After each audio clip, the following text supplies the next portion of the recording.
Hello, everyone, and welcome to Thorough Newspaper Analysis, which is brought to you by Losico. So, today we will be discussing three articles. The first one is from The Hindu, which is titled as The Long and the Short of India's Naipi Tor Dilemma. So, this talks about the recent military coup that has taken place in Myanmar and what are the prospects for India and what is the current situation prevailing over there. We'll be discussing in here. The second article is again from The Hindu, which is titled as First Steps in the Journey of Universal Healthcare. As the name itself is suggesting, this talks about the very importance of the universal healthcare and what India has been doing in order to achieve the universal healthcare. And thirdly, this one is from the Indian Express, how to tackle a glacial burst. So as we know, recently the Chamoli district of Uttarakhand has witnessed a glacial burst. So what actually is it and how can we tackle it has been discussed in this article. And finally, we have the news and flash column for our prelims exam. So if you're also preparing for Judicial Services examination, you can have a look at the Lord of the Courses, which is a judiciary test prep course coming from Losico. So this course, the link to this course is available in the description box below. And from the landing page, you can also get free study material for your own preparation. Also, you can have a look at our other courses for CLAT, All India Bar Exam, SEBI, etc. from our Losico page. So this is the multiple choice question for the day. A glacial burst was recently seen in, of course, you know the answer. So your options are Assam, Uttarakhand, Himachal Pradesh, or none of the above. This is the descriptive question for the day. What is a glacial burst and what are the causes of it? So you can write down the answer in a maximum word limit of 250 to 300 words. So the first article talks about the Myanmar's February coup. The win for Myanmar Junta, led by General Min Aung Hlaing, has dashed decade-long hopes for a truly democratic Myanmar. In this regard, what is important for us to note is that the democratic setup in Myanmar, it was very nascent. So like India is a very old democracy. And, but if we talk about Myanmar, so it was only like about 10 years that the democracy had been brought up in the setup. And it has been highly deteriorated and threatened by the military, the way military has taken over the entire system. So as we know that the leader over there who is Aung San Suu Kyi if we talk about the Myanmar politics, so Aung San Suu Kyi who is the former state councillor, democratic credentials have diminished, and as we know that she has been kept in the captivity by the Myanmar military. So it justified ill treatment of the Rohingya.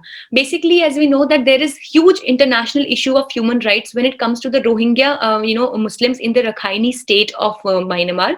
So that area is the one which just touches the northwestern side of the Myanmar area, so which actually touches the Bangladesh and Indian borders as well. So there we have the Rakhine state of Myanmar, where the Rohingya Muslims live, and it has been alleged through various incidences that the administration in Myanmar has been very detrimental and very exploitative of these Muslims, and thus it has also become an issue of war crime as well and genocide against the Rohingya people as well.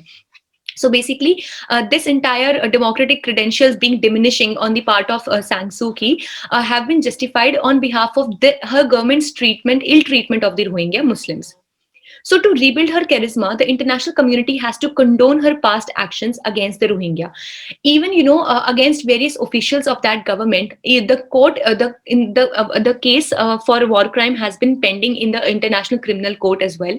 And in the entire international community, this take of the Myanmar administration on the side of Rohingya has been highly criticized, and it has highly been considered detrimental and against the values of human rights. And that is why, if in case the charisma or the impact or the positive impact of the leaders of this government has to be restored at the international community, then the world, the globe in totality has to condone her past actions and then whatever had been taken against Rohingya.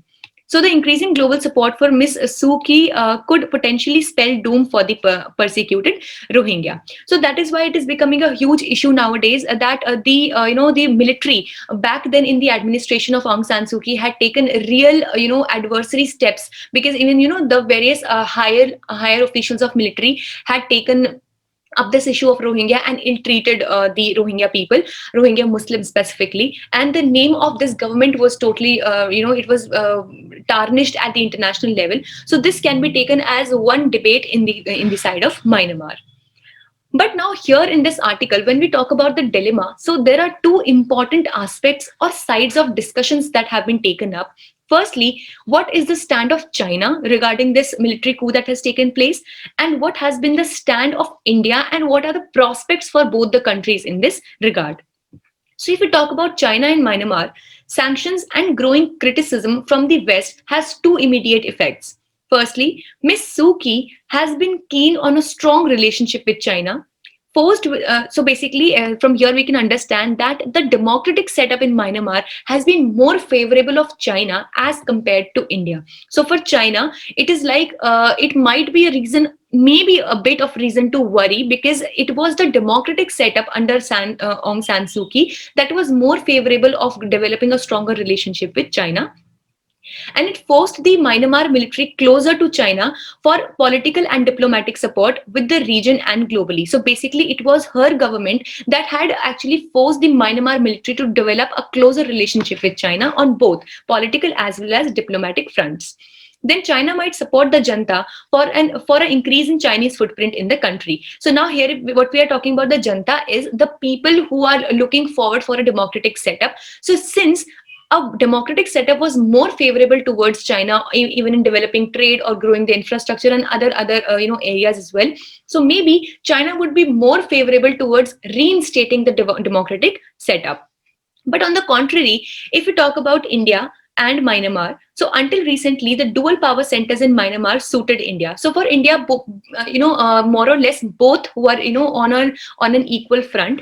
But by seeking restoration of democracy, it may offend the Janta, which has a important role in containing northeastern insurgencies. So but when we talk about it, so the military over there has been more favorable, or it has been in a way more beneficial for India, because it has played a very important role in providing the northeastern insurgencies a complete containment, or in a way a better side of containment, or a better side of pushing down of the northeastern insurgencies. So if this but the very dilemma, the dilemma that we're talking about in here is that India itself is a democratic country, and India realizes that the military in the Myanmar is more favorable and it is more beneficial for India. But outrightly on the global front, India cannot support the military rule in Myanmar, because it itself is a democracy. So definitely it should stand up for democracy, but it understands that if at all the democracy over there gets sweeping powers, which in the coming future is really difficult to be seen, but still it believes that the military over there has been doing more of the beneficial things for India, and thus this dilemma stays, that what would be the stand for India and China to take up in the global world regarding that would it be following the military rule over there or the democratic setup. With this, let's discuss the second article for the day, which talks about the universal healthcare in India. So the lessons of COVID-19 entails in India a steady and incremental path to universal health coverage. Obviously, we know that from the time COVID-19 has hit hard on our countries, so we have realized the value of having a strong and a resilient healthcare system in the country. So 20 years ago, Thailand rolled out its universal health coverage with per capita GDP like in India. So let's see that what steps India has also taken towards the universal healthcare. Firstly, increase in the budgetary allocations. So 10.2% increase has taken place in 21-22 budget. As we know that recently on 1st of February, the budget was presented in the parliament. So for the healthcare, a better budget, that is a 10.2% increase in the budget has taken place for 21 and 22. Then rupees 64,180 crore for Pradhan Mantri Atmanirbhar Swasth Bharat Yojana for strengthening health institutions. As we know that the entire Atmanirbhar package has been released, wherein we have the Atmanirbhar, we have Swasth Bharat Yojana, then we have for skill development as well, we have for jobs as well, we have for manufacturing sector. So if we talk about the health sector, then an amount of 64,180 crore rupees has also been brought in to strengthen the health institutions. Then, two important and prominent arms of universal health coverage are universal insurance and comprehensive primary health care. So when we talk about universal insurance, it is like, for example, we have the Ayushman Bharat scheme. So we, the people who are not able to afford expensive treatments, they are given this complete card. It's almost like a health card, like we all get from insurance companies, wherein it is the responsibility of the government to take care of various expenditures on various health issues, or in even a secondary and tertiary care for operations, etc. So that is something what we call about the universal insurance, wherein whatever amount you will be spending about the government will be reinstating or it will be reimbursing that amount back to you. And comprehensive primary health care, so PHCs, or the primary health care, they form the base level of the healthcare system. Then we have the secondary and we have the tertiary healthcare.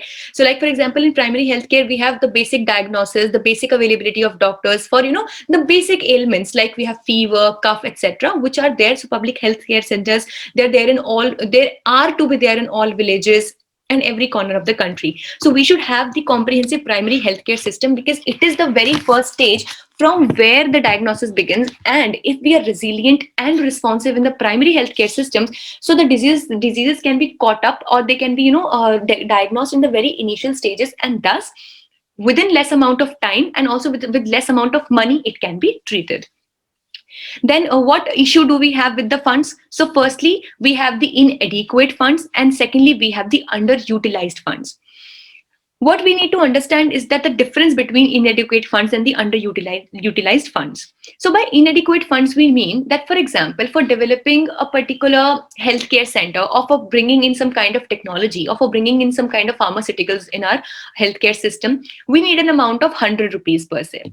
But in the budget, we have been allotted, let's say, only 60 rupees for this.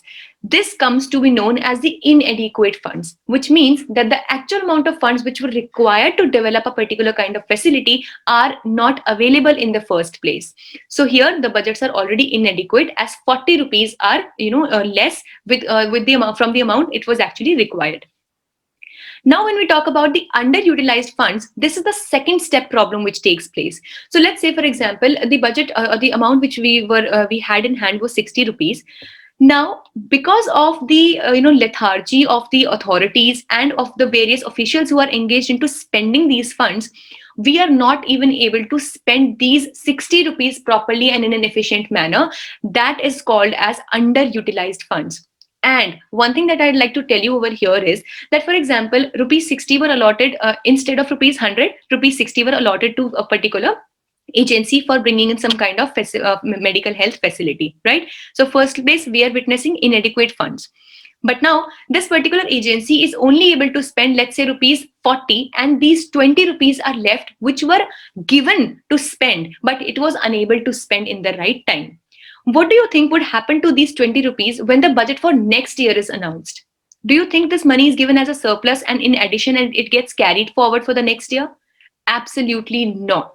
It goes completely back to the government funds, and it gets back to completely gets back to the government, and then it is not allowed to be carried forward. So you cannot have this idea that, okay, fine, these 20 rupees are left from this year, so we'll add it up to the next amount which we get in the coming year, and then we'll spend it in totality. That is not the case, because when in the first place, through the budget, the government allocates some amount of money to any kind of ministry or any authority responsible, it is meant for spending within that particular financial year.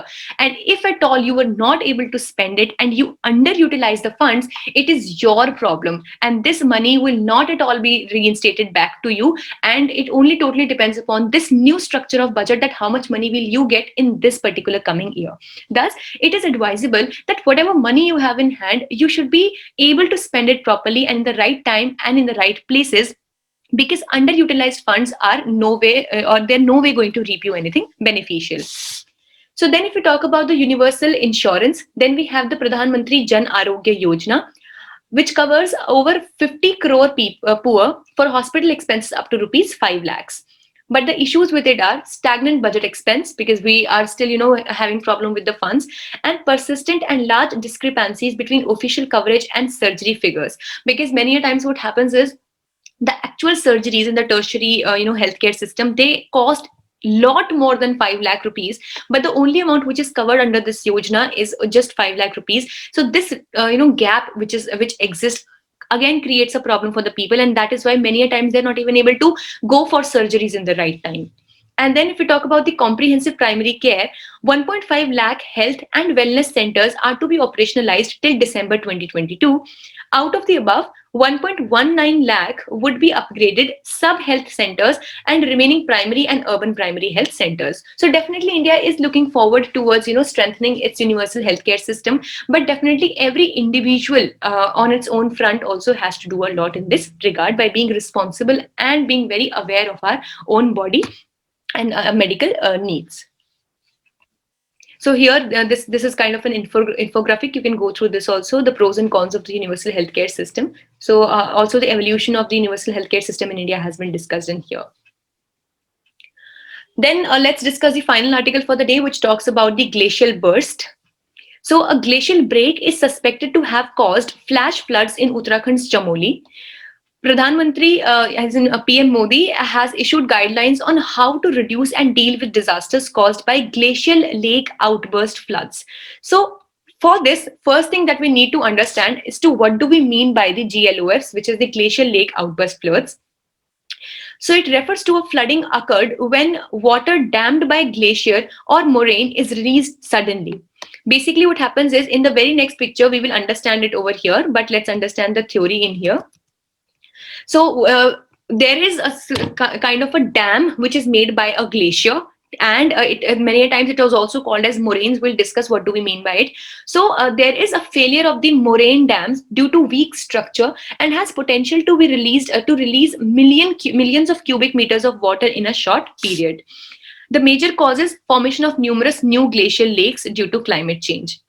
Now, this, as you can see, this side bunk which you are seeing, these are called as the moraines. So basically what happens is that from the mountains, whenever the huge amounts of snow and glaciers, they flow downwards, they tend to make these sedimentation kind of stuff in their in the border areas. So these actually guard these glaciers from expanding to an unlimited area, and thus these are called as the moraines. When we talk about, so this boundary, as you can see, these are what we call them as moraines. Now, as you can see, this glacier has been stopped, or this entire piece of snow has been stopped with the help of this moraine. But what happens is, due to the climate change, the melting in the glaciers has been so rapid these days, due to which what happens is that a faster rate of melting increases the pressure on these lakes. So here, as you can see, that this is still in a condensed state, but many a times these are also the lakes. So it is simply the water of the glacier, it gets accumulated within the moraines that are called as the glacial lakes or the moraine lakes. So what happens is, just imagine that the capacity of that particular glacial lake is, let's say, 100 liters. Just let's take an example, it's just 100 liters. But due to this, very fast melting of the glaciers above, in the higher levels of that mountain, more and more water is being accumulated in that particular glacial lake. So obviously the moraines which were earlier guarding this particular lake water have a limited capacity. Now when more water accumulates in that particular lake, what happens is that these moraines that were guarding the water in that glacial lake, they tend to break down, they tend to burst, due to which a lot of, or a huge amount of water gets, it starts flowing out of there. So that is what we call as a glacial burst or a glacial lake outburst floods. So definitely when these, the water starts flowing, they move towards the, the downhill areas of that particular mountain, and then they cause floods. So if we talk about the glacial lakes, then there are 352 glacial lakes in Indus, 283 in Ganga, and 1393 in Brahmaputra. Basically, a larger the amount of water and a larger, the area that falls in the icy part of that river, more numbers of the glacial lakes are, likely to be formed. So here are some prevention and preparation techniques that have been brought up. So for prevention, identifying and mapping such lakes. So obviously, first of all, what the basic thing that we need to know is, where do these lakes exist? Not unless you know where do these lakes exist, how can you be sure, or how can you be prepared about any particular coming disaster? So firstly is the identifying and mapping of such lakes. Secondly, structural measures to prevent their sudden breach. So by structural measures, what we can do is that we can take care that the moraines that are guiding these lakes are strong enough in their nature. If not, maybe we can provide some artificial backing or bunks so that these lakes can be kept in hold. Then establishing mechanism to save lives and property on breach. So here, if at all this moraine glacial lake, it outbursts, then we should have mechanism. The people should be, they should be trained. The authorities over there should be trained in the evacuation processes. We should have easy access to helicopters, communication, etc. in case something like that happens. And if we talk about the preparation, so prohibition on the construction of any habitation in high hazard zone. So obviously, if the water that flows down, so there is still a lesser risk of any kind of disaster if you're living quite in the downhill. But if you're living very close to that particular lake or any this glacial area, so definitely you are more prone to any kind of hazard. So thus there should be a kind of prohibition on the construction of any habitation in the high hazard zone. Secondly, existing buildings to be relocated. If at all there are any buildings over there, then they should be relocated, keeping in mind the fast level of glacial melting that is taking place in the Himalayas.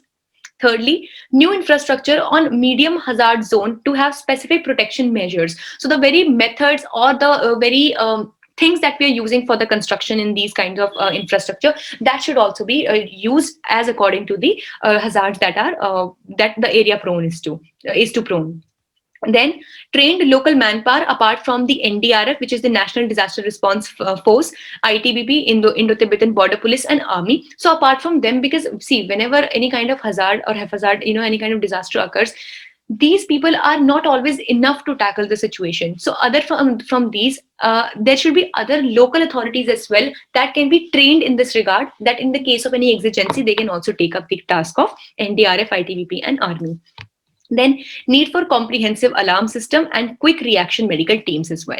So this was a very good article. You should definitely go through this. And as it is a very recent issue on climate change and disasters due to climate change are very much into news. So there is a high potential that this can be asked in your exam as well. With this, let's see what do we have for news in flash today. Sri Lanka clears Chinese energy project. So the project is in 3 islands off Jaffna Peninsula, 50 kilometers from the Tamil Nadu coast. Now, as you can see that this is the Tamil Nadu coast. So the clearance has come after it withdrew from the East Container Terminal deal with India. And please consider this is Japan, not China. So this is a corrigendum over here. Please, it is Japan, not China. Recently, as we know that Sri Lanka had taken this decision that it would be taking forward the East Container Terminal. We have already discussed in our news analysis without moving forward with India and Japan. And on the contrary, it has cleared this project to be taken up with China. And here, even this Colombo port, already here there are a lot of stakes from Chinese side. So it is not the first instance of Chinese role in the northern infrastructure in the Sri Lanka, because in 2018 also China's 4,300 million housing of project for war affected areas had been taken up by China. Now, why at all India should be worried about it? Because definitely India is not having very good terms with regard to China. And if at all, a lot of Chinese presence is made, or is allowed near the coasts of India, it definitely gives China an upper hand and a kind of privilege if in case any kind of, external exigency takes place. And thus India should be very wary about, or it should be very careful about any kinds of developments taking place in this area. Also, this Hambantota port, it is also a very important port of Tamil Nadu. Please note the location of this. Many times only the location that where Hambantota port is located. So it is in the southeastern side of, or basically you can call it the southern side of Sri Lanka. So this also is a very important port. So this was all for the day. We hope it was a good session for you. If in case you wish to download the PDF for today's slides, you can join our Telegram group. Also, you can visit our website for any other kind of information. Thank you so much.